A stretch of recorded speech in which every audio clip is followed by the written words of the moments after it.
32 тысячи километров на двух колесах. Чувашский путешественник Никита Васильев на велосипеде проехал через страны Средней Азии, пересек Сибирь и Дальний Восток, побывал в Китае, Камбодже и Монголии, исколесил Алтай. По пути домой велосипедист рассказал о своем путешествии. Сейчас я нахожусь в Большом Восточном кочеве, как я его назвал.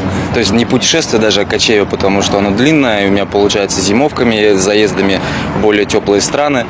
Вот сейчас я в дороге уже 22 месяц и проехал 32 тысячи километров за это время. Вот сейчас я в Новосибирске. Ох, все, асфальт начался. Теперь можно спускаться спокойно. Вещи есть, но просто они самые необходимые. Все-таки не нужно брать много вещей в дорогу. Вот, например, сейчас, да, на мне как такая парадная одежда. Есть, естественно, спортивная, но чтобы тоже можно было погулять.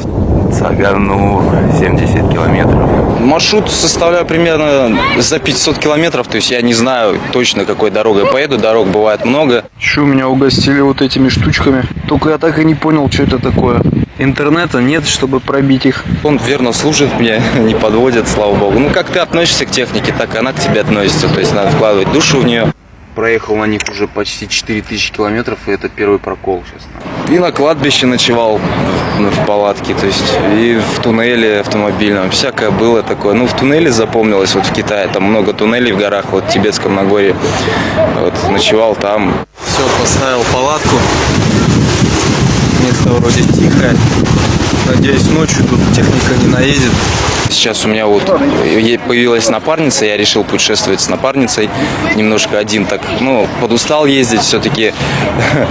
Как говорится, счастье есть тогда, когда есть с кем его разделить. Я просто работала на радио и написала про него новостной сюжет. Захотелось тоже рвануть, как-то вырваться из города и что-то новое начать.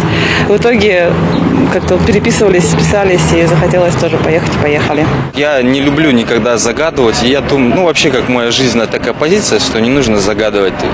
Ну, можно мечтать, знать, что примерно будет, чувствовать, но загадывать, как что будет, потому что множество, может быть, обстоятельств разных, которые как-то повернут тебя в другую сторону.